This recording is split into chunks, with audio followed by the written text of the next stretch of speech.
ਸਰਕਾਰੀ ਰਜਿੰਦਰਾ ਕਾਲਜ ਬਠਿੰਡਾ ਦੇ BA ਭਾਗ ਪਹਿਲਾ ਪੰਜਾਬੀ ਸਾਹਿਤ ਦੇ ਵਿਦਿਆਰਥੀਓ, ਤੁਹਾਡੇ ਸਿਲੇਬਸ ਦੇ ਵਿੱਚ ਸ਼ਾਮਲ ਕੀਤੀ ਗਈ ਪਾਠ ਪੁਸਤਕ ਇਕਾਂਗੀ ਯਾਤਰਾ। ਇਸ ਪਾਠ ਪੁਸਤਕ ਦੇ ਵਿੱਚ ਸ਼ਾਮਲ ਕੀਤੇ ਗਏ ਇਕਾਂਗੀਕਾਰ ਹਰਸ਼ਰਨ ਸਿੰਘ ਬਾਰੇ ਅੱਜ ਆਪਾਂ ਗੱਲ ਕਰਾਂਗੇ। ਆਪਾਂ ਹਰਸ਼ਰਨ ਸਿੰਘ ਦੇ ਜੀਵਨ ਵੇਰਵੇ ਦਾ ਚਰਚਾ ਕਰਾਂਗੇ। ਉਹਨਾਂ ਦੀ ਇਕਾਂਗੀ ਜੋ ਇਸ ਪਾਠ ਪੁਸਤਕ ਦੇ ਵਿੱਚ ਸ਼ਾਮਲ ਕੀਤੀ ਗਈ ਐਜੀਟੇਸ਼ਨ, ਉਹਦੇ ਵਿਸ਼ੇ ਵਸਤੂ ਬਾਰੇ, ਉਹਦੇ ਵਿੱਚੋਂ ਪੈਦਾ ਹੋਣ ਵਾਲੇ ਪ੍ਰਸ਼ਨਾਂ ਬਾਰੇ ਅਤੇ ਉਹਨਾਂ ਦੇ ਉੱਤਰਾਂ ਦੀ ਚਰਚਾ ਇਸ ਲੈਕਚਰ ਦੇ ਵਿੱਚ ਆਪਾਂ ਕਰਾਂਗੇ। ਪੰਜਾਬੀ ਨਾਟਕ ਦੇ ਇਤਿਹਾਸ ਵਿੱਚ ਹਰਸ਼ਰਨ ਸਿੰਘ ਸੇਖੋਂ ਹਰਚਰਨ ਸਿੰਘ ਗਾਰਗੀ ਦੀ ਪੀੜ੍ਹੀ ਤੋਂ ਬਾਅਦ ਦਾ ਨਾਟਕਕਾਰ ਹੈ। ਉਸ ਦਾ ਜਨਮ 10 ਫਰਵਰੀ 1929 ਈਸਵੀ ਨੂੰ ਗੁਜਰਖਾਨਾ ਜ਼ਿਲ੍ਹਾ ਰਾਵਲਪਿੰਡੀ ਵਿਖੇ ਹੋਇਆ। ਇਹ ਵੀ ਪਾਕਿਸਤਾਨ ਦੇ ਵਿੱਚ ਉਹਨਾਂ ਦਾ ਜਨਮ ਹੋਇਆ ਸੀ। ਆਜ਼ਾਦੀ ਤੋਂ ਪਹਿਲਾਂ ਦਾ ਜਨਮ ਹੋਇਆ ਸੀ। ਉਦੋਂ ਪੰਜਾਬ ਸੰਯੁਕਤ ਪੰਜਾਬ ਸੀ, ਇੱਕ ਪੰਜਾਬ ਸੀ। ਹਰਸ਼ਰਨ ਸਿੰਘ ਦਾ ਜਨਮ ਗੁੱਜਰ ਖਾਨ ਕੋਈ ਪਿੰਡ ਹੈਗਾ ਰਾਵਲਪਿੰਡੀ ਦੇ ਜ਼ਿਲ੍ਹੇ ਦੇ ਵਿੱਚ, ਪਾਕਿਸਤਾਨ ਦੇ ਵਿੱਚ, ਉੱਥੇ ਹੋਇਆ ਸੀ। ਵਿਦਿਆਰਥੀਓ, ਇਹਦਾ ਜਿਹੜਾ ਕਾਲ ਸੀਗਾ ਉਹ ਸੇਖੋਂ, ਸੰਤ ਸਿੰਘ ਸੇਖੋਂ, ਹਰਚਰਨ ਸਿੰਘ ਤੇ ਗਾਰਗੀ, ਇਹ ਪੰਜਾਬੀ ਦੇ ਨਾਮਵਰ ਇਕਾਂਗੀਕਾਰ ਲੇਖਕ ਤੇ ਨਾਟਕਕਾਰ ਹੋਇਆ। ਉਹਨਾਂ ਤੋਂ ਬਾਅਦ ਅਗਲੇ ਪੜਾਅ ਦਾ ਨਾਟਕਕਾਰ ਹੈ। MA ਪੰਜਾਬੀ ਤੱਕ ਦੀ ਸਿੱਖਿਆ ਪ੍ਰਾਪਤ ਕਰਨ ਉਪਰੰਤ ਉਸਨੇ ਲੋਕ ਸਿੱਖਿਆ ਵਿਭਾਗ ਪੰਜਾਬ ਅਤੇ ਪੰਜਾਬ ਰਾਜ ਸਿੱਖਿਆ ਵਿਭਾਗ ਚੰਡੀਗੜ੍ਹ ਵਿੱਚ ਪੰਜਾਬੀ ਦੇ ਐਡੀਟਰ ਵਜੋਂ ਕੰਮ ਕੀਤਾ। ਰਚਨਾ ਕਾਲ ਦੇ ਮੁੱਢਲੇ ਦੌਰ ਵਿੱਚ ਉਸਨੇ ਉਰਦੂ ਵਿੱਚ ਕਹਾਣੀ ਤੇ ਗਜ਼ਲ ਲਿਖਣ ਦਾ ਯਤਨ ਕੀਤਾ, ਪਰ ਜਲੰਧਰ ਰੇਡੀਓ ਸਟੇਸ਼ਨ ਨਾਲ ਤਾਲਮੇਲ ਹੋਣ ਕਾਰਨ ਉਸਦਾ ਝੁਕਾਅ ਰੇਡੀਓ ਨਾਟਕ ਲਿਖਣ ਵੱਲ ਹੋ ਗਿਆ। ਇਹ ਉਹਨਾਂ ਦੇ ਜਿਹੜਾ ਸੀਗਾ ਜੀਵਨ ਪੰਧ, ਉਹਦੇ ਵਿੱਚ ਜਿਹੜੇ ਉਹਨਾਂ ਨੇ ਅੱਗੇ ਪ੍ਰਾਪਤੀ ਕੀਤੀਆਂ ਉਹਨਾਂ ਦਾ ਜ਼ਿਕਰ ਹੈ। ਉਸ ਦਾ ਪੰਜਾਬੀ ਇਕਾਂਗੀਆਂ ਦਾ ਪਹਿਲਾ ਸੰਗ੍ਰਹਿ ਜੋਤ ਤੋਂ ਜੋਤ ਜਗੇ, ਪਹਿਲਾ ਇਕਾਂਗੀ ਸੰਗ੍ਰਹਿ ਉਹਨਾਂ ਦਾ ਜੋਤ ਤੋਂ ਜੋਤ ਜਗੇ ਸੀ, ਸਿਰਲੇਖ ਹੇਠ ਪ੍ਰਕਾਸ਼ਿਤ ਹੋਇਆ, ਜਿਸ ਨੂੰ ਭਾਸ਼ਾ ਵਿਭਾਗ ਪੰਜਾਬ ਵੱਲੋਂ ਪੁਰਸਕਾਰ ਮਿਲਿਆ। ਇਹ ਪੁਰਸਕਾਰ ਪੰਜਾਬ ਦੇ ਨਾਮਵਰ ਸੰਸਥਾ ਭਾਸ਼ਾ ਵਿਭਾਗ ਵੱਲੋਂ ਦਿੱਤਾ ਗਿਆ। ਇਸ ਤੋਂ ਪਿੱਛੋਂ ਉਹਨਾਂ ਨੇ ਤਰੇੜ ਤੇ ਹੋਰ ਇਕਾਂਗੀ, ਮੇਰੇ 8 ਇਕਾਂਗੀ, ਪਰਦੇ ਅਤੇ ਰੰਗ ਤਮਾਸ਼ੇ ਆਦਿ ਵੀ ਪ੍ਰਕਾਸ਼ਿਤ ਕਰਵਾਏ। ਉਹਨਾਂ ਦੇ ਜਿਹੜੇ ਪਹਿਲਾ ਪੂਰਾ ਨਾਟਕ ਸੀ ਉਸ ਦਾ ਜਿਗਰਾ 1957 ਈਸਵੀ ਦੇ ਵਿੱਚ, ਇਹਨੂੰ ਵੀ ਭਾਸ਼ਾ ਵਿਭਾਗ ਪੰਜਾਬ ਵੱਲੋਂ ਇਨਾਮ ਦਿੱਤਾ ਗਿਆ। ਪਿਛਲੇ 2-2.5 ਦਹਾਕਿਆਂ ਵਿੱਚ ਹਰਸ਼ਰਨ ਸਿੰਘ ਨੇ ਫੁੱਲ ਕਮਲਾ ਗਿਆ, ਅਪਰਾਧੀ, ਉਦਾਸ ਲੋਕ, ਨਿਜ਼ਾਮ ਸਕਾ, ਲੰਮੇ ਸਮੇਂ ਦਾ ਨਰਕ, ਰਾਜਾ, ਕੁਲਸ਼ਨੇ, ਦੋਜ਼ਕੀ, ਸਬੰਧ, ਇਕਾਈ ਦਹਾਈ ਸੈਕੜਾ, ਰਾਜਾ ਰਸਾਲੂ, ਹੀਰ ਰਾਂਝਾ ਤੇ ਸ਼ੱਕੇ ਆਦਿ ਪੂਰੇ ਨਾਟਕ ਪ੍ਰਕਾਸ਼ਿਤ ਕਰਵਾਏ। ਹਰਸ਼ਰਨ ਸਿੰਘ ਸ਼ਹਿਰੀ ਮੱਧਵਰਗੀ ਜੀਵਨ ਦਾ ਚਿਤੇਰਾ ਹੈ। ਉਹਦੇ ਨਾਟਕਾਂ ਦੇ ਵਿੱਚ ਮੱਧਵਰਗੀ ਸ਼ਹਿਰ ਦਾ ਜਿਹੜਾ ਜੀਵਨ ਵੇਰਵਾ ਹੈ, ਮੱਧਵਰਗੀ ਲੋਕਾਂ ਦਾ ਜੀਵਨ ਵੇਰਵਾ, ਉਹਦਾ ਦੀ ਚਰਚਾ ਕੀਤੀ ਗਈ ਹੈ, ਉਹਨੂੰ ਪੇਸ਼ਕਾਰੀ ਹੋਈ ਹੈ। ਉਸਦੇ ਬਹੁਤੇ ਪੂਰੇ ਨਾਟਕ ਅਤੇ ਇਕਾਂਗੀ ਸਧਾਰਨ ਲੋਕਾਂ ਦੇ ਆਲੇ ਦੁਆਲੇ ਘੁੰਮਦੇ ਜੀਵਨ ਦੀਆਂ ਅਨੇਕ ਪਰਤਾਂ ਨੂੰ ਉਘਾੜਦੇ ਹਨ। ਹਰਸ਼ਰਨ ਸਿੰਘ ਨੇ ਕੁਝ ਅਜਿਹੇ ਨਾਟਕਾਂ ਦੀ ਸਿਰਜਣਾ ਕੀਤੀ ਹੈ ਜੋ ਕਿ ਵਿਸ਼ੇਸ਼ ਵਿਅਕਤੀ ਜਾਂ ਵਿਸ਼ੇਸ਼ ਘਟਨਾ ਉੱਪਰ ਆਧਾਰਿਤ ਨਹੀਂ ਹਨ। ਉਹ ਕੇਵਲ ਸਮਾਜਿਕ ਜੀਵਨ ਦੀਆਂ ਪਰਿਸਥਿਤੀਆਂ ਨੂੰ ਹੀ ਵਾਚਦਾ ਹੈ। ਉਹਨਾਂ ਪਰਿਸਥਿਤੀਆਂ ਵਿੱਚੋਂ ਮਨੁੱਖ ਜੀਵਨ ਨਾਲ ਜੁੜੇ ਹੋਏ ਤਰਾਸ ਅਤੇ ਵਿਅੰਗ ਨੂੰ ਉਜਾਗਰ ਕਰਦਾ ਹੈ। ਉਸਦੇ ਨਾਟਕਾਂ ਵਿਚਲੇ ਕਈ ਪਾਤਰ ਅਣਸੁਖਾਵੇਂ ਮਾਹੌਲ ਕਾਰਨ ਪਰਿਵਾਰਕ ਜੀਵਨ ਵਿੱਚ ਆਈ ਤਰੇੜ ਤੇ ਅਹਿਸਾਸ ਨੂੰ ਹੰਢਾਉਂਦੇ ਹਨ। ਹਰਸ਼ਰਨ ਸਿੰਘ ਨੇ ਆਪਣੇ ਨਾਟਕਾਂ ਵਿੱਚ ਉਹਨਾਂ ਲੋਕਾਂ ਦੇ ਕਿਰਦਾਰ ਨੂੰ ਵੀ ਨੰਗਾ ਕੀਤਾ ਹੈ ਜੋ ਕੁਟਲ ਰਾਜਨੀਤੀ ਅਧੀਨ ਕੇਵਲ ਸਵੈ ਹਿੱਤਾਂ ਦੀ ਰਾਖੀ ਕਰਦੇ ਹਨ ਅਤੇ ਮਨੁੱਖੀ ਜੀਵਨ ਦੀਆਂ ਕਦਰਾਂ ਕੀਮਤਾਂ ਦੀ ਪਰਵਾਹ ਨਹੀਂ ਕਰਦੇ। ਹਰਸ਼ਰਨ ਸਿੰਘ ਦੀ ਨਾਟ ਸਿਰਜਣਾ ਕਲਾ ਦੀ ਇਹ ਵਿਲੱਖਣਤਾ ਹੈ ਕਿ ਉਹ ਘਟਨਾ ਜਾਂ ਪਾਤਰਾਂ ਦੇ ਯਥਾਰਥ ਨੂੰ ਉਸਦੀ ਵਾਸਤਵਿਕਤਾ ਵਿੱਚ ਪੇਸ਼ ਕਰਦਾ ਹੈ, ਅਸਲੀਅਤ ਨੂੰ ਪੇਸ਼ ਕਰਦਾ। ਉਹਨਾਂ ਨੂੰ ਸਧਾਰਨ ਜੀਵਨ ਦੇ ਛੋਟੇ ਵੇਰਵਿਆਂ ਵਿੱਚ ਉਹ ਨਾਟਕੀਅਤਾ ਪੈਦਾ ਕਰਦਾ ਹੈ। ਹਰਸ਼ਰਨ ਸਿੰਘ ਦੀਆਂ ਪਹਿਲੇ ਦੌਰ ਦੀਆਂ ਕੁਝ ਰਚਨਾਵਾਂ ਪ੍ਰਗਤੀਵਾਦੀ ਸੋਚ ਦੀਆਂ ਧਾਰਨੀ ਹਨ। ਪਰ ਪਿਛਲੇ ਦਹਾਕੇ ਵਿੱਚ ਲਿਖੇ ਕੁਝ ਨਾਟਕਾਂ ਵਿੱਚ ਉਸਦੇ ਪਾਤਰਾਂ ਦੇ ਮਾਨਸਿਕ ਸੰਘਰਸ਼ ਨੂੰ ਅਤੇ ਮਨੋਵਿਗਿਆਨਕ ਸੋਚ ਨੂੰ ਵਧੇਰੇ ਪ੍ਰਗਟਾਇਆ ਹੈ। ਮੰਚ ਦ੍ਰਿਸ਼ਟੀ ਤੋਂ ਪਰਖ ਕਰਦਿਆਂ ਹਰਚਰਨ ਸਿੰਘ ਦੇ ਨਾਟਕਾਂ ਬਾਰੇ ਇਹ ਕਿਹਾ ਜਾ ਸਕਦਾ ਹੈ ਕਿ ਨਾਟਕਕਾਰ ਨੂੰ ਮੰਚ ਦੀ ਚੰਗੀ ਸੂਝ ਹੈ। ਉਹ ਨਾਟਕ ਲਿਖਣ ਲੱਗਿਆਂ ਮੰਚ ਨੂੰ ਦ੍ਰਿਸ਼ਟੀ ਵਿੱਚ ਰੱਖਦਾ ਹੈ। ਭਾਵੇਂ ਉਸਦੇ ਸਾਰੇ ਨਾਟਕ ਮੰਚ ਉੱਪਰ ਪੇਸ਼ ਨਹੀਂ ਹੋਏ, ਪਰ ਫਿਰ ਵੀ ਉਸਦੇ ਬਹੁਤੇ ਨਾਟਕ ਮੰਚ ਉੱਪਰ ਸਫਲ ਰਹੇ ਹਨ, ਮੰਚ ਉੱਪਰ ਖੇਡੇ ਗਏ ਹੈ। ਉਸਦੀ ਇਹ ਵੀ ਵਿਲੱਖਣਤਾ ਹੈ ਕਿ ਉਸਨੇ ਆਪਣੇ ਨਾਟਕ ਆਪ ਨਹੀਂ ਖੇਡੇ, ਉਹਦੇ ਨਾਟਕ ਵੱਖ-ਵੱਖ ਕਲਾਕਾਰਾਂ ਨੇ ਖੇਡੇ ਹੈ। ਇਹ ਹਰਚਰਨ ਸਿੰਘ ਦੀ ਪ੍ਰਾਪਤੀ। ਐਜੀਟੇਸ਼ਨ ਦੇ ਬਾਰੇ ਆਪਾਂ ਗੱਲ ਕਰਦੇ, ਪਹਿਲਾਂ ਉਹਦੇ ਪਾਤਰਾਂ ਦੀ ਗੱਲ ਕਰ ਲਈ। ਇਹਦੇ ਪਾਤਰ ਹੈਗੇ ਇੱਕ ਤਾਂ ਪਤੀ ਤੇ ਪਤਨੀ, ਦੋ ਪਾਤਰ ਇਹ ਹੈ। ਦਿਓਰ ਸ਼੍ਰੀਮਤੀ ਰੰਭਾ ਦੇਵੀ, ਪ੍ਰੈਸ ਫੋਟੋਗ੍ਰਾਫਰ, 2-3 ਹੋਰ ਇਸਤਰੀਆਂ। ਇਹ ਵਿਦਿਆਰਥੀਓ ਇਸ ਨਾਟਕ ਦੇ ਮੁੱਖ ਪਾਤਰ ਹੈ। ਸਥਾਨ ਇੱਕ ਸ਼ਹਿਰ ਦੀ ਇੱਕ ਗਲੀ ਵਿੱਚ ਇੱਕ ਮਕਾਨ ਦਾ ਚੁਬਾਰਾ, ਸਾਹਮਣੇ ਪਾਸੇ ਗਲੀ ਵੱਲ ਖਿੜਕੀ, ਖੱਬੇ ਪਾਸੇ ਦਰਵਾਜ਼ਾ, ਕਮਰੇ ਵਿੱਚ 3-4 ਕੁਰਸੀਆਂ, ਇੱਕ ਮੇਜ਼, ਇੱਕ ਪਲੰਗ, ਟਰੰਕ ਤੇ ਹੋਰ ਨਿੱਕ ਸੁੱਕ ਜੋ ਇੱਕ ਹੇਠਲੀ ਮੱਧ ਸ਼੍ਰੇਣੀ ਦੇ ਕਿਸੇ ਵਿਅਕਤੀ ਦੇ ਘਰ ਹੋ ਸਕਦਾ। ਇੱਕ ਮੱਧ ਸ਼੍ਰੇਣੀ ਦਾ ਵਿਅਕਤੀ ਹੈਗੀ ਹੈ ਸ਼ਹਿਰ ਦਾ, ਉਹਦਾ ਜਿਹੜਾ ਘਰ ਹੈ ਉਹਦਾ ਵੇਰਵਾ ਦਿੱਤਾ ਗਿਆ, ਉਹਨੂੰ ਸਟੇਜ ਦੇ ਉੱਪਰ ਦਿਖਾਉਣ ਦੀ ਗੱਲ ਕੀਤੀ ਗਈ ਹੈ। ਸਮਾਂ ਗਰਮੀਆਂ ਦੀ ਇੱਕ ਸ਼ਾਮ, ਜਦੋਂ ਪਰਦਾ ਉੱਠਦਾ ਹੈ, ਪਤੀ ਖਿੜਕੀ ਕੋਲ ਖੜੋਤਾ ਬਾਹਰ ਝਾਤੀ ਮਾਰ ਰਿਹਾ ਹੈ। ਪਤਨੀ ਘਰ ਦੀ ਚੀਜ਼ਾਂ ਵਸਤਾਂ ਠਿਕਾਣੇ ਸਿਰ ਰੱਖ ਰਹੀ ਹੈ। ਦਿਓਰ ਕੁਰਸੀ ਤੇ ਬੈਠਾ ਮੇਜ਼ ਤੇ ਧਰੇ ਕਾਗਜ਼ ਦੇ ਕੁਝ ਲਿਖ ਰਿਹਾ ਹੁੰਦਾ, ਤੇ ਉਹ ਕਾਗਜ਼ ਦੇ ਉੱਪਰ ਕੁਝ ਲਿਖ ਰਿਹਾ। ਤਿੰਨਾਂ ਦੇ ਕੰਮ ਨੂੰ ਦਿਖਾ ਦਿੱਤਾ ਗਿਆ।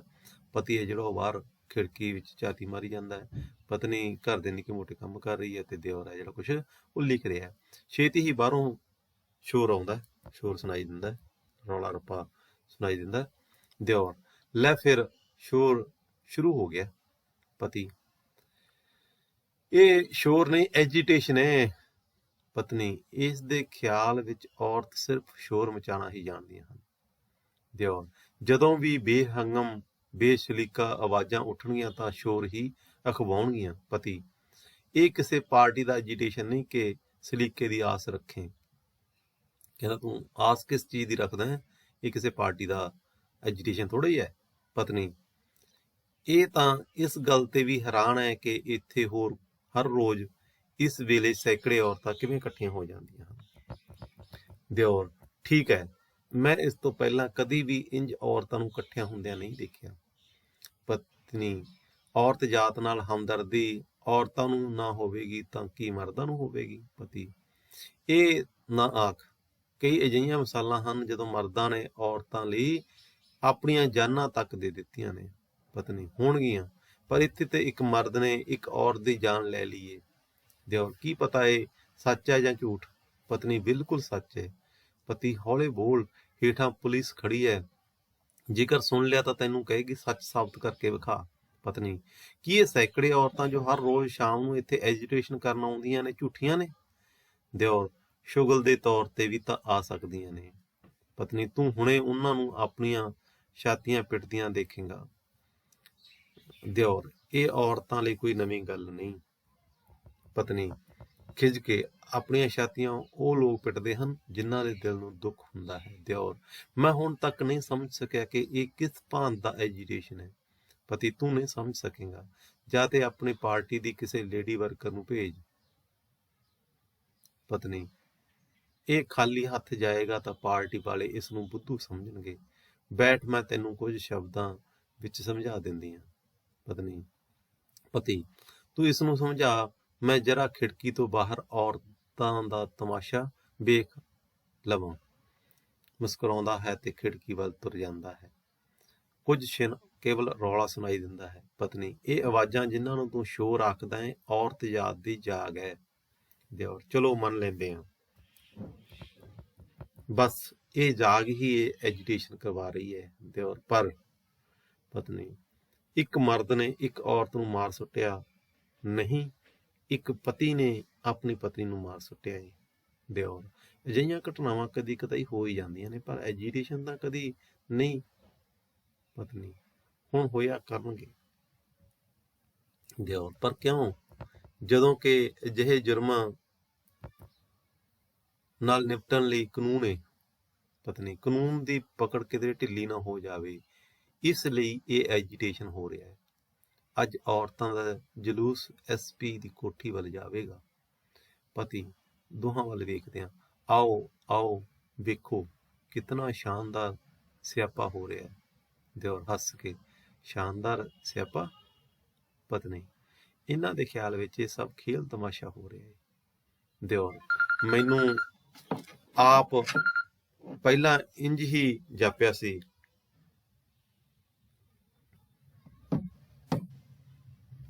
ਪਤਨੀ, ਤੁਸੀਂ ਜੇਕਰ 4 ਮਰਦ ਨਾਲ ਲੈ ਕੇ ਕਿਸੇ ਸੜਕ ਤੇ ਨਾਅਰੇ ਮਾਰਦੇ ਲੰਘ ਜਾਓ ਤਾਂ ਉਹ ਜਲੂਸ, ਔਰਤਾਂ ਜੇਕਰ ਸੈਂਕੜੇ ਦੀ ਗਿਣਤੀ ਵਿੱਚ ਇਕੱਠੀਆਂ ਹੋ ਕੇ ਐਜੀਟੇਸ਼ਨ ਕਰਨ ਤਾਂ ਉਹ ਖੇਲ ਤਮਾਸ਼ਾ? ਦਿਓਰ, ਕੱਲ ਜਿਹੜੀ ਅਖਬਾਰ ਵਿੱਚ ਤਸਵੀਰ ਛਪੀ ਸੀ ਉਹ ਤੁਸੀਂ ਵੇਖੀ? ਪਤਨੀ, ਆਹੋ ਦੇਖੀ ਸੀ। ਤੂੰ ਇਹੋ ਕਹਿਣਾ ਚਾਹੁੰਦੀ ਹੈ ਨਾ ਕਿ ਉਸ ਵਿੱਚ ਔਰਤਾਂ ਹੱਸ ਰਹੀਆਂ ਨੇ? ਦਿਓਰ, ਆਹੋ, ਉਹ ਅਖਬਾਰ ਵਾਲਿਆਂ ਦੀ ਸ਼ਰਾਰਤ ਏ। ਉਹਨਾਂ ਨੇ ਜਾਣਬੁੱਝ ਕੇ ਉਹ ਤਸਵੀਰ ਛਾਪੀ ਹੈ ਜਿਸ ਵਿੱਚ ਔਰਤਾਂ ਹੱਸਦੀਆਂ ਨਜ਼ਰ ਆ ਰਹੀਆਂ ਨੇ। ਦਿਓਰ ਕਟਾਕਸ਼ ਨਾਲ, ਚਲੋ ਐਜੀਟੇਸ਼ਨ ਦੀ ਤਸਵੀਰ ਤਾਂ ਸਭ ਛਪ ਗਈ। ਪਤਨੀ, ਉਹ ਤਸਵੀਰ ਐਜੀਟੇਸ਼ਨ ਦੇ ਵਿਰੁੱਧ ਜਾਂਦੀ ਹੈ। ਇਸ ਨਾਲ ਲੋਕਾਂ ਨੂੰ ਵਿਚਾਰ ਮਿਲਦਾ ਹੈ ਕਿ ਐਜੀਟੇਸ਼ਨ ਕਰਨ ਵਾਲੀਆਂ ਔਰਤਾਂ ਸੀਰੀਅਸ ਨਹੀਂ ਹਨ। ਦਿਓਰ, ਗੱਲ ਤਾਂ ਠੀਕ ਹੈ, ਪਰ ਔਰਤਾਂ ਉਸ ਅਖਬਾਰ ਦੇ ਦਫ਼ਤਰ ਦੇ ਮੂਹਰੇ ਸਿਆਪਾ ਕਰਨਗੀਆਂ। ਇਸ ਦਾ ਮਤਲਬ ਹੈ ਬਹੁਤ ਜੋਸ਼ ਹੈ। ਇੱਕ ਆਦਮੀ ਕਾਹਲੀ ਕਾਹਲੀ ਨਾਲ ਅੰਦਰ ਆਉਂਦਾ ਹੈ, ਉਸਦੇ ਮੋਢੇ ਤੇ ਇੱਕ ਬੈਗ ਲਟਕਿਆ ਹੋਇਆ। ਪਤਨੀ, ਤੁਸੀਂ ਕੌਣ ਹੋ? ਆਦਮੀ, ਜੀ ਮੈਂ ਇੱਕ ਫੋਟੋਗ੍ਰਾਫਰ ਹਾਂ। ਦਿਓਰ, ਤੁਸੀਂ ਇੱਥੇ ਕੀ ਕਰਨ ਆਏ ਹੋ? ਜੀ ਐਜੀਟੇਸ਼ਨ ਕਰਨ ਵਾਲੀਆਂ ਔਰਤਾਂ ਦੀ ਇੱਕ ਤਸਵੀਰ ਲੈਣ ਆਇਆ। ਦਿਓਰ, ਕੀ ਤੁਸੀਂ ਕਿਸੇ ਅਖਬਾਰ ਦੇ ਫੋਟੋਗ੍ਰਾਫਰ ਹੋ? ਆਦਮੀ, ਜੀ ਹਾਂ। ਜੀ ਨਹੀਂ, ਬਿਲਕੁਲ ਨਹੀਂ। ਪਤਨੀ, ਤਾਂ ਤੁਸੀਂ ਤਸਵੀਰ ਨਹੀਂ ਖਿੱਚ ਸਕਦੇ? ਔਰਤਾਂ ਦੀਆਂ ਤਸਵੀਰਾਂ ਖਿੱਚਦਿਆਂ ਤੁਹਾਨੂੰ ਸ਼ਰਮ ਨਹੀਂ ਆਉਂਦੀ? ਆਦਮੀ, ਮੇਰਾ ਤਾਂ ਇਹ ਕਸਬ ਹੈ ਸ਼੍ਰੀਮਤੀ ਜੀ। ਕਸਬ ਹੁੰਦਾ ਵਿਦਿਆਰਥੀਓ ਕਿੱਤਾ। ਇਹ ਕਹਿੰਦਾ ਮੇਰਾ ਕਿੱਤਾ ਹੈ। ਪਤਨੀ ਗੁੱਸੇ ਨਾਲ, ਕੀ ਆਖਦੇ ਪਏ ਹੋ ਤੁਸੀਂ? ਔਰਤਾਂ ਦੀਆਂ ਤਸਵੀਰਾਂ ਖਿੱਚਣਾ ਤੁਹਾਡਾ ਕਸਬ ਹੈ? ਆਦਮੀ, ਜੀ ਨਹੀਂ, ਔਰਤਾਂ ਨਹੀਂ, ਐਜੀਟੇਸ਼ਨ ਦੀਆਂ, ਜਲਸਿਆਂ ਦੀਆਂ, ਜਲੂਸਾਂ ਦੀਆਂ, ਵਜ਼ੀਰਾਂ ਦੀਆਂ, ਬਾਹਰੋਂ ਆਉਣ ਵਾਲੀਆਂ ਦੀਆਂ, ਇੱਥੋਂ ਜਾਣ ਵਾਲੀਆਂ ਦੀਆਂ। ਦਿਓਰ, ਤਾਂ ਤੁਸੀਂ ਕਿਸੇ ਅਖਬਾਰ ਦੇ ਫੋਟੋਗ੍ਰਾਫਰ ਹੋ? ਆਦਮੀ ਹੱਸ ਕੇ, ਜੀ ਤੁਸੀਂ ਠੀਕ ਪਛਾਣਿਆ ਹੈ, ਪਰ ਰੱਬ ਦੇ ਵਾਸਤੇ ਕਿਸੇ ਨੂੰ ਨਾ ਦੱਸਣਾ। ਪਤਨੀ ਗੁੱਸੇ ਦੇ ਨਾਲ, ਤੁਸੀਂ ਕਿਸ ਅਖਬਾਰ ਦੇ ਫੋਟੋਗ੍ਰਾਫਰ ਹੋ? ਆਦਮੀ, ਮੈਂ। ਪਤਨੀ ਪਲੰਗ ਤੇ ਪਈ ਅਖਬਾਰ ਨੂੰ ਚੁੱਕ ਕੇ, ਕੀ ਇਸ ਅਖਬਾਰ ਦੇ? ਆਦਮੀ, ਜੀ ਨਹੀਂ, ਜੀ ਹਾਂ। ਪਤਨੀ, ਤਾਂ ਤੁਸੀਂ ਇੱਥੋਂ ਇੱਕਦਮ ਚਲੇ ਜਾਓ। ਆਦਮੀ, ਇੱਕਦਮ ਚਲਾ ਜਾਵਾਂ? ਕਿਉਂ?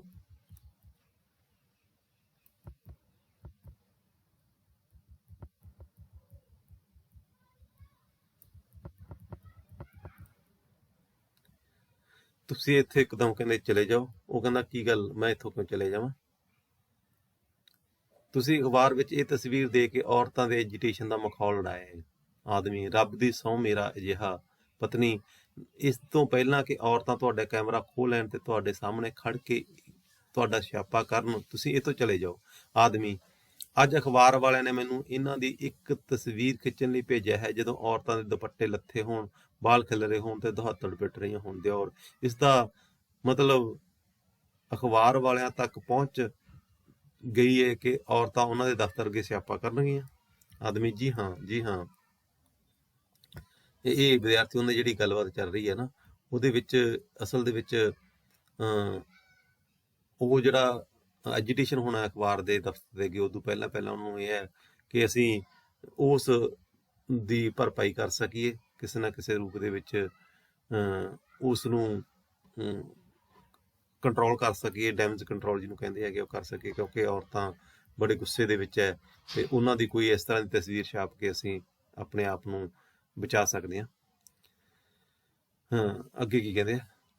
ਪਤਨੀ, ਜਿੱਤ ਅਨੁਭਵ ਕਰਦਿਆਂ ਦੁਨੀਆ ਡੰਡੇ ਦੀ ਯਾਰੇ। ਪਤੀ, ਭਈ ਵੇਖੋ ਰੇਹੜੀਆਂ ਆ ਗਈਆਂ ਨੇ, ਉਹਨਾਂ ਤੇ ਬਰਫ਼ ਦੇ ਡਲੇ ਪਏ ਨੇ, ਬੋਰਡ ਲੱਗੇ ਹੋਏ ਨੇ, ਉਹਨਾਂ ਤੇ ਲਿਖਿਆ ਹੋਇਆ ਹੈ ਠੰਡੇ ਤੇ ਮਿੱਠੇ ਸ਼ਰਬਤ। ਪਤਨੀ, ਬੜੇ ਬੜੇ ਦਾਨੀ ਬੈਠੇ ਹੋਏ ਨੇ। ਉਹ ਕਹਿੰਦੀ ਦੁਨੀਆ ਦੇ ਵਿੱਚ ਬਹੁਤ ਵੱਡੇ ਵੱਡੇ ਦਾਨੀ ਆ ਜਿਹੜੇ ਇਸ ਤਰ੍ਹਾਂ ਦੇ ਐਜੀਟੇਸ਼ਨ ਹੁੰਦੇ ਆ, ਉਹਨਾਂ ਦੇ ਵਿੱਚ ਉਹ ਇਹ ਚੀਜ਼ਾਂ ਪਹੁੰਚਾ ਦਿੰਦੇ ਆ। ਪਤੀ, ਔਰਤਾਂ ਨੇ ਰੇਹੜੀਆਂ ਤੇ ਧਾਵੇ ਬੋਲ ਦਿੱਤੇ ਨੇ। ਪਤਨੀ, ਵਿਚਾਰੀਆਂ ਨੂੰ ਤ੍ਰੇਹ ਲੱਗੀ ਹੋਣੀ ਹੈ। ਆਦਮੀ, ਮੈਂ ਇੱਕ ਤਸਵੀਰ ਖਿੱਚ ਲਵਾਂ। ਪਤੀ, ਆ ਵੀ ਵੇਖ, ਦੋ ਦੋ ਤਿੰਨ ਤਿੰਨ ਗਲਾਸ ਸ਼ਰਬਤ ਦੇ ਚੜਾ ਰਹੀਆਂ ਨੇ। ਗਰਮੀ ਦਾ ਮੌਸਮ ਹੈ। ਪਤਨੀ ਅੱਗੋਂ ਬਚਾ ਕਰਦੇ ਉਹਨਾਂ ਦਿਓਰ, ਮੈਂ ਖਿੜਕੀ ਦੇ ਕੋਲ ਚਲਾ ਜਾਣਾ ਐਜੀਟੇਸ਼ਨ ਵੇਖਣ। ਸੋ ਵਿਦਿਆਰਥੀਓ, ਜਿਹੜੀਆਂ ਚੀਜ਼ਾਂ ਗੱਲਬਾਤ ਹੈ ਨਾ, ਉਹਦੀ ਗੱਲਬਾਤ ਦੇ ਵਿੱਚ ਇੱਕ ਚੀਜ਼ ਦਿਖਾਈ ਗਈ ਹੈ ਕਿ ਕਿਸ ਢੰਗ ਦੇ ਨਾਲ ਉਹ ਜਿਹੜੇ ਮਰਦ ਪਾਤਰ ਹੈਗੇ ਆ ਉਹ ਐਜੀਟੇਸ਼ਨ ਦਾ ਮਖੌਲ ਉਡਾਉਂਦੇ ਆ ਜਾਂ ਉਹਦਾ ਵਿਰੋਧ ਕਰਦੇ ਆ, ਤੇ ਔਰਤ ਜਿਹੜਾ ਪਾਤਰ ਹੈਗਾ ਉਹਦਾ ਬਚਾਓ ਕਰਨ ਦੀ ਕੋਸ਼ਿਸ਼ ਕਰਦੀ ਹੈ। ਉਹ ਦੱਸਦੀ ਹੈ ਕਿ ਕਿਸ ਤਰ੍ਹਾਂ ਔਰਤਾਂ ਦੇ ਵਿੱਚ ਚੇਤਨਤਾ ਆ ਗਈ ਹੈ, ਜਾਗਰਤੀ ਆ ਗਈ ਹੈ। ਆਦਮੀ, ਮੈਂ ਵੀ ਚੱਲਦਾ ਤਸਵੀਰਾਂ ਖਿੱਚਣ। ਦਿਓਰ, ਉੱਥੇ ਕੇਵਲ 3 ਬੰਦਿਆਂ ਵਾਲੀ ਥਾਂ ਹੈ, ਤੁਹਾਨੂੰ ਮੇਰਾ ਮਸ਼ਵਰਾ ਹੈ ਕਿ ਤੁਸੀਂ ਉੱਪਰ ਛੱਤ ਤੇ ਚਲੇ ਜਾਓ, ਉੱਥੇ ਕੋਈ ਵੀ ਨਹੀਂ ਹੈ। ਆਦਮੀ ਖੁਸ਼ੀ ਨਾਲ, ਵੈਰੀ ਗੁੱਡ ਆਈਡੀਆ। ਜਲਦੀ ਨਾਲ ਬਾਹਰ ਚਲਾ ਜਾਂਦਾ ਹੈ। ਦਿਓਰ ਖਿੜਕੀ ਵੱਲ ਜਾਂਦਾ ਹੈ ਤੇ ਬਾਹਰ ਵੱਲ ਝਾਤੀ ਮਾਰਦਾ। ਪਤਨੀ, ਵੇਖ ਔਰਤਾਂ ਦਾ ਠਾਠਾ ਮਾਰਦਾ ਸਮੁੰਦਰ। ਦਿਓਰ, ਸੱਚਮੁੱਚ ਜੇਕਰ ਔਰਤਾਂ ਤੇ ਕੇਵਲ ਔਰਤਾਂ ਹੀ ਹਰ ਚੰਗੇ ਕਾਜ ਲਈ ਅਥਾਹ ਭੀੜ ਬਣਾ ਕੇ ਬਾਹਰ ਨਿਕਲ ਪਿਆ ਕਰਨ, ਤੇ ਮੈਂ ਦਾਅਵੇ ਨਾਲ ਕਹਿਣਾ ਕਿ ਲੋਕਾਂ ਨੂੰ ਸਾਰੇ ਸੁੱਖ ਤੇ ਸਾਰੇ ਆਰਾਮ ਨਸੀਬ ਹੋ ਜਾਣਗੇ। ਪਤਨੀ ਖੁਸ਼ੀ ਨਾਲ ਗਦਗਦ ਹੋ ਕੇ, ਹੁਣ ਇੰਜ ਹੀ ਹੋਇਆ ਕਰੇਗਾ, ਔਰਤਾਂ ਹੁਣ ਜਾਗ ਪਈਆਂ ਹਨ। ਉਹ ਫੋਟੋਗ੍ਰਾਫਰ ਕਿੱਥੇ ਚਲਾ ਗਿਆ ਏ? ਦਿਓਰ, ਮੈਂ ਉਸਨੂੰ ਉੱਪਰ ਛੱਤ ਤੇ ਭੇਜ ਦਿੱਤਾ ਹੈ। ਪਤਨੀ, ਤੂੰ ਚੰਗਾ ਕੀਤਾ। ਜੇਕਰ ਉਹ ਇੱਥੋਂ ਔਰਤਾਂ ਦੀਆਂ ਤਸਵੀਰਾਂ ਖਿੱਚਦਾ ਤਾਂ ਔਰਤਾਂ ਸਮਝਣਾ ਸੀ ਕਿ ਸਾਡਾ ਕੋਈ ਆਦਮੀ ਉਹਨਾਂ ਦੀਆਂ ਤਸਵੀਰਾਂ ਖਿੱਚ ਰਿਹਾ ਹੈ। ਦਿਓਰ, ਜੇਕਰ ਕੋਈ ਪੁੱਛਦਾ ਤਾਂ ਤੂੰ ਸੱਚ ਸੱਚ ਦੱਸ ਦਿੰਦੀ। ਪਤਨੀ, ਇਹ ਭੀੜ ਵਿੱਚ ਕੋਈ ਸੱਚ ਗੱਲ ਸੁਣਦਾ ਵੀ ਏ? ਪਤੀ, ਵੇਖ ਰੇਹੜੀਆਂ ਤੇ ਕੀ ਹਾਲ ਹੋਇਆ ਏ। ਭਾਈ ਕਾਹਨ ਸਿੰਘ ਘਨੱਈਆ ਸ਼ਰਬਤਾਂ ਵਾਲੇ। ਦਿਓਰ, ਗੋਇਆ ਸ਼ਰਬਤ ਦੀ ਛਬੀਲ ਭਾਈ ਕਾਹਨ ਸਿੰਘ ਘਨੱਈਆ ਸਿੰਘ ਦੀ ਫਾਰਮ ਨੇ ਲਗਵਾਈ ਏ।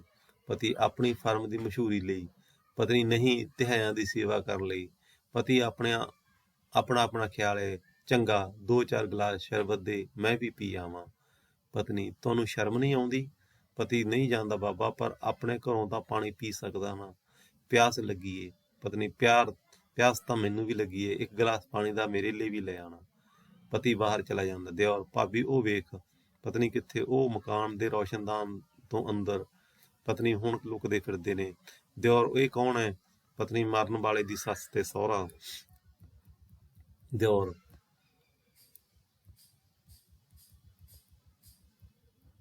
ਅੱਗੇ ਦਿਓਰ ਕਹਿੰਦਾ ਉਹਨੂੰ,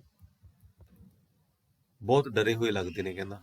ਪਤਨੀ, ਉਸ ਵੇਲੇ ਇਹਨਾਂ ਨੂੰ ਡਰ ਨਾ ਲੱਗਿਆ ਜਦੋਂ ਇਹਨਾਂ ਦੇ ਹੁੰਦਿਆਂ ਪੁੱਤਰ ਨੇ ਇਹਨਾਂ ਦੀ ਨੂੰਹ ਨੂੰ ਮਾਰ ਸੁੱਟਿਆ। ਦਿਓਰ, ਕੀ ਕਤਲ ਵਿੱਚ ਇਹਨਾਂ ਦਾ ਵੀ ਹੱਥ ਏ? ਪਤਨੀ, ਲੋਕ ਵੀ ਇਹੋ ਸਮਝਦੇ ਨੇ। ਦਿਓਰ, ਉਹ ਬੁੱਢਾ ਬੁੱਢੀ ਸਾਨੂੰ ਵੇਖ ਕੇ ਇੱਕਦਮ ਪਿੱਛੇ ਹਟ ਗਏ ਨੇ। ਪਤਨੀ, ਇਹ ਕਿਸੇ ਦਾ ਮੂੰਹ ਵਿਖਾਉਣ ਜੋਗੇ ਨਹੀਂ ਹੈਗੇ। ਦਿਓਰ, ਪੁਲਿਸ ਇਹਨਾਂ ਨੂੰ ਫੜ ਕੇ ਕਿਉਂ ਨਹੀਂ ਲੈ ਜਾਂਦੀ? ਪਤਨੀ, ਆਖਦੇ ਨੇ ਪੁਲਿਸ ਨੂੰ ਇਹਨਾਂ ਤੇ ਅਜੇ ਸ਼ੁਬਾ ਨਹੀਂ ਹੋਇਆ। ਸ਼ੁਬਾ ਹੁੰਦਾ ਗਾ ਸ਼ੱਕ ਨਹੀਂ ਹੋਇਆ। ਕਹਿੰਦੀ ਆਪਾਂ ਸ਼ਬਦ ਬੋਲਦੇ ਸ਼ੱਕ, ਸ਼ੁਬਾ ਉਸੇ ਤਰ੍ਹਾਂ ਦਾ ਹੀ ਹੈ। ਕਹਿੰਦੇ ਇਹਨਾਂ ਤੇ ਹਜੇ ਪੁਲਿਸ ਨੂੰ ਸ਼ੱਕ ਨਹੀਂ ਹੋਇਆ, ਇਸ ਕਰਕੇ ਇਹਨਾਂ ਨੂੰ ਫੜਿਆ ਨਹੀਂ ਗਿਆ। ਉਹ ਵੇਖ, ਕਿਸੇ ਨੇ ਪੱਖੀਆਂ ਦਾ ਢੇਰ ਭੇਜ ਦਿੱਤਾ। ਬੜੇ ਬੜੇ ਦਾਤੇ ਬੈਠੇ ਹੋਏ ਨੇ ਐਜੀਟੇਸ਼ਨ ਦੇ ਉੱਪਰ, ਜਿਹੜੇ ਉਹਨਾਂ ਦੇ ਗਰਮੀ ਤੋਂ ਬਚਣ ਦੇ ਲਈ ਸ਼ਰਬਤ ਤੇ ਪੱਖੀਆਂ ਦਾ ਪ੍ਰਬੰਧ ਕਰ ਰਹੇ ਆ। ਦਿਓਰ, ਭਾਬੀ, ਉਸ ਬੁੱਢੇ ਬੁੱਢੀ ਦੀਆਂ ਡਰੀਆਂ ਹੋਈਆਂ ਸੂਰਤਾਂ ਮੇਰੇ ਦਿਲ ਵਿੱਚ ਗੱਡ ਗਈਆਂ ਨੇ। ਮੈਨੂੰ ਡਰ ਲੱਗ ਰਿਹਾ ਹੈ ਕਿ ਭੀੜ ਤੇ ਇੱਥੋਂ ਜਾਣ ਤੋਂ ਪਹਿਲਾਂ ਕਿਧਰੇ ਡਰ ਦੇ ਮਾਰੇ ਇਹਨਾਂ ਦੇ ਪ੍ਰਾਣ ਹੀ ਨਾ ਨਿਕਲ ਜਾਣ। ਪਤਨੀ, ਨਿਕਲਦੇ ਨੇ ਤਾਂ ਨਿਕਲ ਜਾਣ, ਸਿਵਾਏ ਤੇਰੇ ਹੋਰ ਕਿਸੇ ਨੂੰ ਵੀ ਇਹਨਾਂ ਨਾਲ ਹਮਦਰਦੀ ਨਹੀਂ। ਦਿਓਰ, ਉਹ ਕਿਤਨੇ ਦਿਨਾਂ ਤੋਂ ਇਸ ਮਕਾਨ ਦੇ ਅੰਦਰ ਬੰਦ ਨੇ। ਪਤਨੀ, ਜਦੋਂ ਦੀ ਉਹ ਔਰਤ ਮਰੀ ਹੈ, ਜਾਣੀ 3 ਦਿਨਾਂ ਤੋਂ। ਦਿਓਰ, ਉਹ ਖਾਂਦੇ ਪੀਂਦੇ ਕੀ ਹੋਣਗੇ?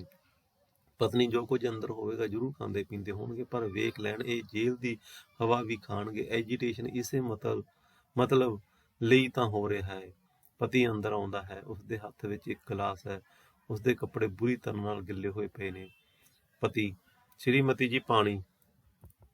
ਪਤਨੀ, ਉਸਦੇ ਕੱਪੜੇ ਦੇਖ ਕੇ, ਇਹ ਤੁਸੀਂ ਕੱਪੜਿਆਂ ਦਾ ਕੀ ਹਾਲ ਬਣਾਇਆ ਹੈ? ਪਤੀ, ਬਬਲੂ ਨੇ ਪਾਣੀ ਦੇ ਜੱਗ ਮੇਰੇ ਤੇ ਉਲਟਾ ਦਿੱਤੇ ਨੇ। ਪਤਨੀ, ਉਸ ਨੂੰ ਪਹਿਲਾਂ ਤੁਸੀਂ ਛੇੜਿਆ ਹੋਵੇਗਾ। ਪਤੀ, ਨਹੀਂ ਭਈ, ਮੈਂ ਨਲ ਤੋਂ ਪਾਣੀ ਦਾ ਗਲਾਸ ਭਰ ਰਿਹਾ ਸਾਂ ਕਿ ਬਬਲੂ ਚੁੱਪ ਚੁਪੀਤੇ ਪਿੱਛੋਂ ਦੀ ਆਇਆ ਤੇ ਟੱਬ ਵਿੱਚੋਂ ਜੱਗ ਭਰ ਕੇ ਮੇਰੇ ਤੇ ਉਲਟਾ ਦਿੱਤਾ। ਮੈਂ ਮੁੜ ਕੇ ਉਸ ਵੱਲ ਵੇਖਿਆ ਤਾਂ ਇੱਕ ਹੋਰ ਜੱਗ ਉਲਟਾ ਦਿੱਤਾ। ਪਤਨੀ, ਇਹ ਕੀ ਬਦਤਮੀਜੀ ਏ? ਤੁਸੀਂ ਉਸ ਨੂੰ ਫੜ ਕੇ ਇੱਕ ਦੋ ਲਾਉਣੀਆਂ ਸਨ। ਪਤੀ, ਲਗਾਉਂਦਾ ਕਿਵੇਂ? 1 ਮਿੰਟ 'ਚ ਤਾਂ ਉਹ ਨੱਠ ਕੇ ਹੇਠਾਂ ਚਲਿਆ ਗਿਆ। ਪਤਨੀ, ਮੈਂ ਉਸ ਦੀ ਮਾਂ ਤੋਂ ਪੁੱਛਦੀ ਹਾਂ ਕਿ ਆਪਣੇ ਲਾਡਲੇ ਨੂੰ ਉਸਨੇ ਇਹੋ ਤਮੀਜ਼ ਸਿਖਾਈ ਏ? ਪਾਣੀ ਦਾ ਗਲਾਸ ਫੜਦੀ ਹੋਈ। ਪਤੀ, ਰਹਿਣ ਦੇ, ਬੱਚਾ ਏ। ਪਤਨੀ, ਪਰ ਉਹ ਤੁਹਾਡੇ ਨਾਲ ਹਮੇਸ਼ਾ ਸ਼ਰਾਰਤ ਕਰਦਾ ਏ, ਨਾ ਜਗ੍ਹਾ ਤੱਕਦਾ ਏ ਨਾ ਵਕਤ। ਪਾਣੀ ਪੀਂਦੀ ਹੋਈ। ਪਤੀ, ਕਰਨ ਦੇ, ਮੈਨੂੰ ਉਸਦੀਆਂ ਸ਼ਰਾਰਤਾਂ ਚੰਗੀਆਂ ਲੱਗਦੀਆਂ ਨੇ। ਪਤਨੀ, ਤੁਸੀਂ ਹੀ ਉਸ ਨੂੰ ਸਿਰ ਚੜਾਇਆ ਹੋਇਆ ਏ। ਗਲਾਸ ਉਸਦੇ ਹੱਥ ਵਿੱਚ ਦਿੰਦਿਆਂ, ਜਾਓ ਕੱਪੜੇ ਬਦਲ ਕੇ ਆਓ।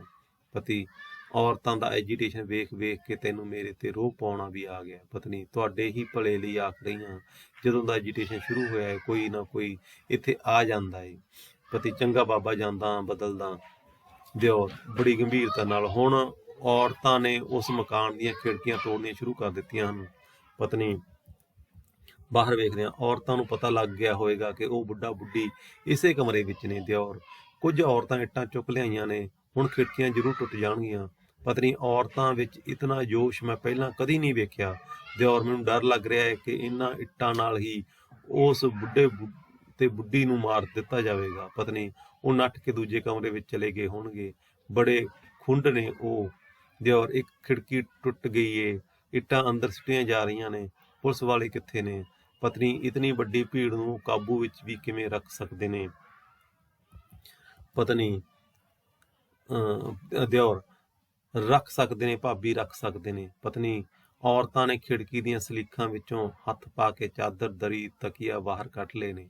ਉਹ ਸਾਹਮਣੇ ਮਕਾਨ ਦੀ ਛੱਤ ਤੇ ਖੜੇ ਮਰਦ ਨੇ ਆਪਣੀ ਜੇਬ ਵਿੱਚ ਕੀ ਸੁੱਟਿਆ ਏ? ਚਾਦਰ, ਦਰੀ ਤੇ ਤਕੀਏ ਨੂੰ ਅੱਗ ਲਗਾਈ ਜਾ ਰਹੀ ਏ। ਪੁਲਿਸ ਵਾਲੇ ਖਿੜਕੀਆਂ ਤੋਂ ਪਰਾਂ ਖੜੋ ਗਏ ਨੇ। ਦਿਓਰ, ਭਾਬੀ, ਮੇਰੇ ਕੋਲ ਇਹ ਸਭ ਕੁਝ ਵੇਖਿਆ ਨਹੀਂ ਜਾਂਦਾ। ਪਤਨੀ, ਤੂੰ ਆਪ ਇੱਕ ਸਿਆਣਾ ਸਿਆਸੀ ਪਾਰਟੀ ਦਾ ਵਰਕਰ ਏ, ਤੂੰ ਆਪ ਐਜੀਟੇਸ਼ਨ ਕਰਦਾ ਰਹਿੰਦਾ ਏ। ਦਿਓਰ, ਸਾਡੀ ਪਾਰਟੀ ਨੇ ਕਦੀ ਅਜਿਹਾ ਐਜੀਟੇਸ਼ਨ ਨਹੀਂ ਕੀਤਾ। ਮੈਂ ਜਾਤੀ ਤੌਰ ਤੇ ਵੀ ਹਿੰਸਾਵਾਦੀ ਐਜੀਟੇਸ਼ਨ ਦੇ ਖਿਲਾਫ ਹਾਂ। ਜੀਵਨ ਦੇ ਹਰ ਕੰਮ ਵਿੱਚ ਸੰਜਮ ਦੀ ਲੋੜ ਪੈਂਦੀ ਏ। ਇਸ ਦੇ ਬਗੈਰ ਬੇਸ਼ੱਕ ਕਈ ਵਾਰ ਕੰਮ ਸਿਰੇ ਚੜ੍ਹ ਤਾਂ ਜਾਂਦੇ ਨੇ, ਪਰ ਉਹਨਾਂ ਦੇ ਸਿਰੇ ਚੜ੍ਹਨ ਵਿੱਚ ਉਹ ਸ਼ਾਨ ਨਹੀਂ ਹੁੰਦੀ। ਖਿੜਕੀ ਤੋਂ ਬਾਹਰ ਝਾਕਣ ਲੱਗ ਪੈਂਦਾ ਹੈ। ਇੱਥੇ ਤਾਂ ਹੌਲੀ ਜਲਾਈ ਜਾ ਰਹੀ ਹੈ। ਪਤਨੀ, ਔਰਤਾਂ ਨੇ ਖਿੜਕੀ ਤੋੜ ਕੇ ਅੰਦਰ ਚਾਦਰ, ਦਰੀ ਤੇ ਤਕੀਆ ਕੱਢ ਕੇ ਜਲਾ ਦਿੱਤੇ ਨੇ। ਪਤੀ, ਅਜਿਹਾ ਨਜ਼ਾਰਾ ਪਹਿਲਾਂ ਕਦੀ ਕਿਸੇ ਨੇ ਵੇਖਿਆ ਹੋਵੇਗਾ? ਔਰਤਾਂ ਪਿੱਟ ਰਹੀਆਂ ਨੇ, ਵਹਿਣ ਪਾ ਰਹੀਆਂ ਨੇ, ਨਾਲੇ ਹੱਸ ਰਹੀਆਂ ਨੇ। ਉਹ ਹੇਠਾਂ ਬਬਲੂ ਵੀ ਖੜੋਤਾ ਹੋਇਆ ਏ, ਆਵਾਜ਼ਾਂ ਮਾਰਦਾ ਹੈ। ਬਬਲੂ, ਉਹ ਬਬਲੂ। ਬਾਹਰੋਂ 3 ਔਰਤਾਂ ਅੰਦਰ ਆਉਂਦੀਆਂ ਹਨ। ਦਿਓਰ, ਆਓ ਰੰਭਾ ਭੈਣ ਜੀ। ਰੰਭਾ, ਤੁਸੀਂ ਇੱਥੇ ਕਿਵੇਂ? ਦਿਓਰ, ਮੈਨੂੰ ਮੇਰੀ ਪਾਰਟੀ ਨੇ ਭੇਜਿਆ ਐਜੀਟੇਸ਼ਨ ਦਾ ਸਰਵੇਖਣ ਕਰਨ ਲਈ, ਪਰ ਤੁਸੀਂ ਇੱਥੇ ਕਿਵੇਂ? ਰੰਭਾ, ਮੈਂ ਇਹ ਵੇਖਣ ਆਈ ਹਾਂ ਕਿ ਇੱਥੇ ਇਸ ਖਿੜਕੀ ਕੋਲ ਖੜੋ ਕੇ ਲੈਕਚਰ ਦਿੱਤਾ ਜਾਵੇ ਤਾਂ ਕਿਹੋ ਜਿਹਾ ਰਵੇ। ਦਿਓਰ, ਤਾਂ ਤੁਸੀਂ ਲੈਕਚਰ ਦੇਣ ਆਏ ਹੋ? ਰੰਭਾ, ਜੀ ਹਾਂ ਜੀ, ਇਹ ਔਰਤਾਂ ਦਾ ਐਜੀਟੇਸ਼ਨ ਹੈ ਤੇ ਮੈਂ ਲੇਡੀ ਲੀਡਰ ਹਾਂ। ਦਿਓਰ, ਕੀ ਮੈਂ ਪੁੱਛ ਸਕਦਾ ਕਿ ਤੁਸੀਂ ਕਿਸ ਭਾਂਤ ਦੇ ਲੈਕਚਰ ਦਿਓਗੀਆਂ? ਰੰਭਾ, ਇਹ ਵੀ ਕੋਈ ਪੁੱਛਣ ਵਾਲੀ ਗੱਲ ਹੈ? ਮੈਂ ਐਜੀਟੇਸ਼ਨ ਦਾ ਸਮਰਥਨ ਕਰਾਂਗੀ। ਦਿਓਰ, ਕੀ ਤੁਹਾਨੂੰ ਪਤਾ ਹੈ ਕਿ ਲੋਕ ਆਖਦੇ ਨੇ ਇੱਥੇ ਇੱਕ ਕਤਲ ਹੋਇਆ ਹੈ? ਰੰਭਾ, ਕੌਣ ਨਹੀਂ ਜਾਣਦਾ? 3 ਦਿਨਾਂ ਤੋਂ ਐਜੀਟੇਸ਼ਨ ਹੋ ਰਿਹਾ ਹੈ, ਅਖਬਾਰਾਂ ਵਿੱਚ ਖਬਰਾਂ ਛਪ ਰਹੀਆਂ ਨੇ। ਦਿਓਰ, ਤੁਹਾਨੂੰ ਇਹ ਵੀ ਪਤਾ ਹੋਵੇਗਾ ਕਿ ਗੌਰਮੈਂਟ ਇਸ ਸੰਬੰਧ ਵਿੱਚ ਕਾਨੂੰਨੀ ਕਾਰਵਾਈ ਕਰ ਰਹੀ ਹੈ। ਰੰਭਾ, ਮੈਨੂੰ ਪਤਾ ਏ। ਦਿਓਰ, ਤਾਂ ਫਿਰ ਇਸ ਐਜੀਟੇਸ਼ਨ ਦਾ ਮਤਲਬ? ਰੰਭਾ, ਕੋਈ ਮਤਲਬ ਨਹੀਂ। ਦਿਓਰ, ਤਾਂ ਫਿਰ ਤੁਸੀਂ ਇਸ ਐਜੀਟੇਸ਼ਨ ਦਾ ਸਮਰਥਨ ਕਿਉਂ ਕਰੋਗੇ? ਰੰਭਾ, ਸਦੀਆਂ ਪਿੱਛੋਂ ਅਜਿਹਾ ਜੋਸ਼ੋ ਖਰੋਸ਼ ਤੇ ਸੰਗਠਨ ਔਰਤਾਂ ਵਿੱਚ ਪੈਦਾ ਹੋਇਆ ਏ। ਹੁਣ ਔਰਤ ਜਾਤ ਜਾਗ ਚੁੱਕੀ ਏ। ਇਸ ਜਾਗ ਨੂੰ ਕਾਇਮ ਰੱਖਣਾ ਚਾਹੀਦਾ ਏ। ਅਜੇ ਅਸੀਂ ਬਹੁਤ ਸਾਰੇ ਹੋਰ ਐਜੀਟੇਸ਼ਨ ਕਾਰਨ ਨੇ। ਵਿਦਿਆਰਥੀਓ ਆ ਗੱਲ ਦੱਸਦੀ, ਔਰਤਾਂ ਆਪਣੇ ਹੱਕਾਂ ਦੇ ਲਈ ਲੜ ਰਹੀਆਂ ਕਿੰਨੀਆਂ ਸਦੀਆਂ ਤੇ ਪਿੱਛੋਂ ਅਜਿਹਾ ਜੋਸ਼ੋ ਖਰੋਸ਼ ਤੇ ਸੰਗਠਨ ਔਰਤਾਂ ਵਿੱਚ ਪੈਦਾ ਹੋਇਆ ਹੈ। ਹੁਣ ਔਰਤ ਜਾਤ ਜਾਗ ਪਈ ਹੈ, ਇਸ ਜਾਗ ਨੂੰ ਕਾਇਮ ਰੱਖਣਾ ਚਾਹੀਦਾ ਹੈ। ਅਜੇ ਅਸੀਂ ਬਹੁਤ ਸਾਰੇ ਹੋਰ ਐਜੀਟੇਸ਼ਨ ਕਰਨੇ ਆ, ਸਾਡੇ ਹੱਕਾਂ ਦੇ ਲਈ ਇਹ ਐਜੀਟੇਸ਼ਨ ਕਰਨੇ ਪੈਣਗੇ ਆਉਣ ਵਾਲੇ ਟਾਈਮ ਦੇ ਵਿੱਚ ਦਿਓ। ਪਰ ਰੰਭਾ ਟੋਕ ਕੇ ਕੁਝ ਗੱਲਾਂ ਰਾਜ ਦੀਆਂ ਵੀ ਹੁੰਦੀਆਂ ਨੇ। ਤੂੰ ਦੂਜੀ ਪਾਰਟੀ ਦਾ ਬੰਦਾ ਹੈ, ਤੈਨੂੰ ਨਹੀਂ ਦੱਸ ਸਕਦੀਆਂ ਨਾਲ ਦੀਆਂ ਔਰਤਾਂ ਨੂੰ। ਮੇਰਾ ਖਿਆਲ ਹੈ ਮੈਨੂੰ ਲੈਕਚਰ ਕਿਸੇ ਅਜਿਹੀ ਥਾਂ ਤੋਂ ਕਰਨਾ ਚਾਹੀਦਾ ਹੈ ਜਿੱਥੋਂ ਸਾਰੀਆਂ ਔਰਤਾਂ ਮੈਨੂੰ ਚੰਗੀ ਤਰ੍ਹਾਂ ਨਾਲ ਵੇਖ ਸਕਣ। ਇਹ ਥਾਂ ਠੀਕ ਨਹੀਂ, ਚਲੋ ਕੋਈ ਹੋਰ ਜਗ੍ਹਾ ਦੇਖੀਏ। ਚਲੀਆਂ ਜਾਂਦੀਆਂ ਨੇ। ਪਤਨੀ ਇਹ ਕੌਣ ਸੀ? ਦਿਓ ਇੱਕ ਪਾਰਟੀ ਦੀ ਲੀਡਰ ਕੀ ਪਤਨੀ ਕੀ ਲੈਕਚਰ ਦੇਵੇਗੀ? ਦਿਓਰ ਆਖਦੀ ਹੈ ਸਦੀਆਂ ਪਿੱਛੋਂ ਔਰਤਾਂ ਵਿੱਚ ਜੋਸ਼ੋ ਖਰੋਸ਼ ਸੰਗਠਨ ਪੈਦਾ ਹੋਇਆ ਹੈ। ਹੁਣ ਔਰਤ ਜਾਤ ਜਾਗ ਪਈ, ਜੋਸ਼ੋ ਖਰੋਸ਼ ਤੇ ਸੰਗਠਨ ਕਹਿੰਦਾ ਦੋਨੇ ਪੈਦਾ ਹੋ ਗਏ ਔਰਤ ਦੇ ਵਿੱਚ, ਇਸ ਕਰਕੇ ਹੁਣ ਔਰਤਾਂ ਜਾਗ ਪਈਆਂ, ਇਸ ਕਰਕੇ ਉਹ ਖੁਸ਼ ਹੈ। ਪਤਨੀ ਉਹ ਵੀ ਖੁਸ਼ੀ ਦਾ ਅਨੁਭਵ ਕਰਦੀ ਹੈ। ਮੈਂ ਆਖਦੀ ਸੀ ਨਾ ਕਿ ਐਜੀਟੇਸ਼ਨ ਔਰਤਾਂ ਦੀ ਜਾਗਦਾ ਰੂਪ ਹੈ। ਪਤੀ ਖਿੜਕੀ ਵਿੱਚੋਂ ਬਾਹਰ ਵੇਖਦਾ ਹੈ। ਪਤੀ ਉਹ ਬਬਲੂ ਤੇ ਬੱਚੇ ਖਬਰਦਾਰ। ਪਤਨੀ ਕੀ ਗੱਲ ਏ? ਪਤੀ ਮੇਰੇ ਵੱਲ ਗੀਟੇ ਸੁੱਟਦਾ ਏ। ਪਤਨੀ ਇਹ ਕੀ ਬਦਤਮੀਜੀ ਏ? ਪਤੀ ਖਬਰਦਾਰ ਬਬਲੂ। ਨੀਚੇ ਤੋਂ ਇੱਕ ਔਰਤ ਇਹ ਗੀਟਾ ਕਿਸਨੇ ਮਾਰਿਆ ਏ? ਨੀਚੇ ਤੋਂ ਦੂਜੀ ਔਰਤ ਉਸ ਆਦਮੀ ਨੇ ਮਾਰਿਆ ਏ। ਪਤੀ ਨਹੀਂ ਭੈਣ ਜੀ, ਉਸ ਬੱਚੇ ਨੇ ਗੀਟਾ ਮੇਰੇ ਵੱਲ ਸੁੱਟਿਆ ਜੋ ਹੇਠਾਂ। ਨੀਚੇ ਤੋਂ ਇੱਕ ਹੋਰ ਔਰਤ ਗੁੱਸੇ ਨਾਲ ਔਰਤਾਂ ਨੂੰ ਗੀਟੇ ਮਾਰਨ ਤੈਨੂੰ ਸ਼ਰਮ ਨਹੀਂ ਆਉਂਦੀ? ਪਤੀ ਭੈਣ ਜੀ ਮੈਂ ਨਹੀਂ, ਉਸ ਬੱਚੇ ਨੇ। ਨੀਚੇ ਤੋਂ ਇੱਕ ਹੋਰ ਔਰਤ ਇਹ ਬਦਮਾਸ਼ੀ ਨਹੀਂ ਚੱਲੇਗੀ। ਬਹੁਤ ਸਾਰੀਆਂ ਔਰਤਾਂ ਨਹੀਂ ਚੱਲੇਗੀ। ਪਤਨੀ ਭੈਣ ਜੀ ਉਸ ਬੱਚੇ ਨੇ। ਨੀਚੇ ਤੋਂ ਇੱਕ ਹੋਰ ਔਰਤ ਹੁਣ ਅਸੀਂ ਗੁੰਡਾਗਰਦੀ ਨਹੀਂ ਹੋਣ ਦਿਆਂਗੀਆਂ। ਬਹੁਤ ਸਾਰੀਆਂ ਔਰਤਾਂ ਨਹੀਂ ਹੋਣ ਦਿਆਂਗੀਆਂ। ਪਤੀ ਭਾਰੀ ਘਬਰਾਹਟ ਦੇ ਨਾਲ ਦਿਓਰ ਨੂੰ ਔਰਤਾਂ ਉੱਪਰ ਆ ਰਹੀਆਂ ਨੇ। ਪਤਨੀ ਤਕਰੀਬਨ ਰੋਂਦਿਆਂ ਹੁਣ ਕੀ ਹੋਏਗਾ? ਦਿਓਰ ਔਰਤਾਂ ਵਿੱਚ ਜੋਸ਼ੋ ਖਰੋਸ਼ ਤੇ ਸੰਗਠਨ ਪੈਦਾ ਹੋ ਚੁੱਕਾ ਹੈ। ਪਤਨੀ ਨੱਠ ਕੇ ਬਾਹਰਲਾ ਬੂਹਾ ਬੰਦ ਕਰ ਦਿੰਦੀ ਹੈ। ਪਤੀ ਖਿੜਕੀ ਬੰਦ ਕਰ ਦਿੰਦਾ ਹੈ। ਭੀੜ ਦਾ ਰੌਲਾ ਨੇੜੇ ਆਉਂਦਾ ਸੁਣਾਈ ਦਿੰਦਾ ਹੈ। ਫਿਰ ਬੂਹੇ ਖੜਕਣ ਲੱਗ ਪੈਂਦੇ ਹਨ। ਪਤੀ ਤੇ ਪਤਨੀ ਡਰ ਨਾਲ ਇੱਧਰ ਉੱਧਰ ਵੇਖਦੇ ਹਨ। ਇਹਦੇ ਬਾਅਦ ਹੀ ਇਹ ਜਿਹੜੇ ਕਾਂਗੀ ਹੈ ਖਤਮ ਹੋ ਜਾਂਦਾ। ਐਜੀਟੇਸ਼ਨ ਵਾਲਾ ਕਾਂਗੀ ਖਤਮ ਹੋ ਜਾਂਦਾ।